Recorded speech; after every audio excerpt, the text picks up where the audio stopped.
ماہ شعبان کا مہینہ جاری ہے اور شعبان کے مہینے میں 15 شعبان کا روزہ بالخصوص رکھا جاتا ہے، تو کیا یہ سنت سے ثابت ہے؟ اس کی کیا احادیث کے اندر فضیلت ملتی ہے؟ یہ ارشاد فرماتے ہیں۔ شعبان المعظم کا مہینہ وہ مہینہ ہے کہ جس میں نبی پاک صلی اللہ تعالیٰ علیہ وآلہ وسلم رمضان المبارک کے بعد سب سے زیادہ روزے رکھا کرتے تھے۔ بعض میں یہ ہے کہ آپ اکثر روزے یعنی شعبان کے اکثر دنوں کے روزے رکھتے تھے یعنی بکثرت، اور بعض میں یہی کہ پورا شعبان ہی روزے رکھ لیا کرتے تھے۔ یہ مختلف روایات موجود ہیں۔ تو یوں شعبان المعظم کے مہینے کے اندر جو روزہ رکھنا ہے یہ تو احادیث صحیحہ سے ثابت ہے، نبی پاک صلی اللہ علیہ وسلم کا عمل اس میں ثابت ہے۔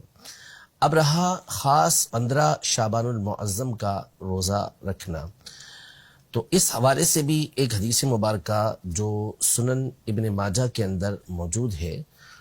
اور اس میں باقاعدہ نبی پاک صلی اللہ تعالیٰ علیہ وآلہ وسلم نے 15 شعبان المعظم کے حوالے سے یہ ارشاد فرمایا کہ جب 15 شعبان کی رات آئے جس کو ہم شب براءت کہتے ہیں، تو اس رات کے بارے میں فرمایا کہ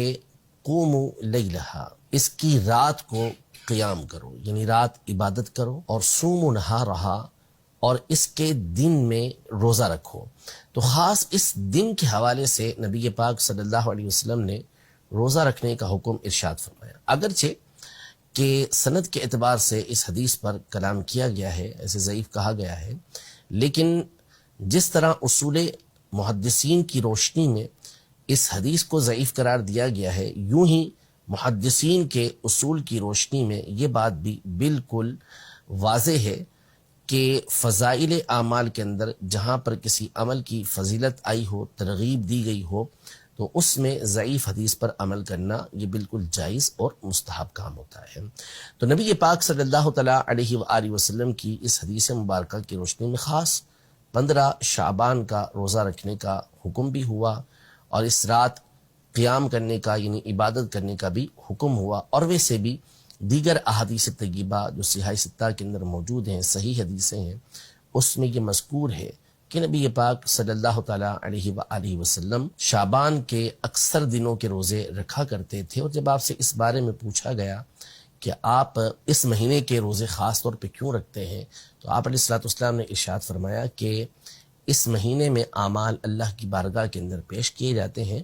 اور میں چاہتا ہوں کہ جب میرا عمل اللہ کی بارگاہ میں پیش ہو تو میں روزے سے ہوں۔ تو ظاہر ہے کہ 15 شعبان تو بالخصوص وہ رات ہے جس کے بارے میں اقوال موجود ہیں کہ اس رات اللہ پاک کی بارگاہ میں اعمال پیش کیے جاتے ہیں، تو کیوں نہ یہ رات اللہ پاک کی عبادت میں گزاری جائے اور اس کا دن روزہ رکھتے ہوئے گزارا جائے۔